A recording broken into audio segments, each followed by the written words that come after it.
जो संचारी रोग है इससे आम आदमी को क्यों सावधान रहने की जरूरत है? देखिए, संचारी रोग जो होते हैं वो किसी न किसी संचार के माध्यम से लोगों में पहुंचते हैं। तो वो संचार साधन हमारे आसपास हमेशा मौजूद रहते हैं। जैसे हवा है, हवा में बैक्टीरिया वायरस होते हैं।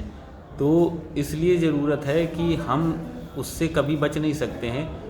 और कुछ हमारे मक्खी मच्छर ये भी बीमारियां फैलाते हैं उनके द्वारा, इसलिए उनको भी संचारी रोग कहते हैं। तो कुछ बीमारियां हैं जिससे हम अपने आप को बचा सकते हैं, क्योंकि जैसे मच्छरों से जो होने वाली बीमारियां वो बड़ी घातक हैं। मलेरिया, डेंगू, चिकनगुनिया, ये बीमारी, फाइलेरिया भी एक होता है जिसमें हाथी पाँव हो जाता है, मोटे पैर हाथ हो जाते हैं। तो इनसे इसलिए बच सकते हैं कि मच्छर हमको दिखता है, हमें ये भी पता होता है कि मच्छर पनपता कहाँ है, अंडे कहाँ देता है, इससे हम कैसे बच सकते हैं। तो इसलिए संचारी अभियान भी चलाया जा रहा है ताकि लोगों को इनसे बचने के उपायों की जानकारी दी जा सके। और हर साल 3 चक्र में चलाया जाता है कि एक तो हमारा जो अप्रैल का होता है, अप्रैल में एक तैयारी के लिए होता है कि आगे आने वाले बरसात के दिनों में मच्छर जनित बीमारियां फैलेंगी, तो हम इससे कैसे बचें। तो उसके लिए हम क्या करते हैं कि अभी हर जीव का एक, कहते नहीं कि कमज़ोर पॉइंट होता है, कमज़ोर बिंदु।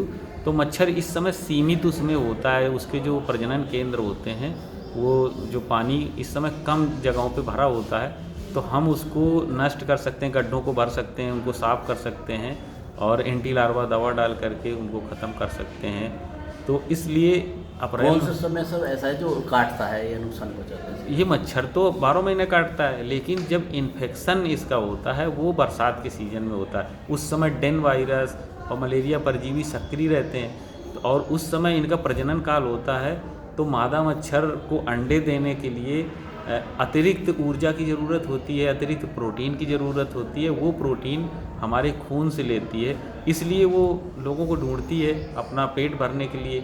उसी दौरान अगर उसके शरीर में बैक्टीरिया, ये परजीवी या वायरस है मलेरिया या डेंगू का, तो वो दूसरे व्यक्ति में संक्रमण कर देता है और वो व्यक्ति बीमार हो जाता है। इसलिए हमको आगे आने वाले दिनों में हमको मेन चीज़ कि जुलाई से लेके और दिसंबर तक इसका जो काल होता है वो इससे बचने का होता है।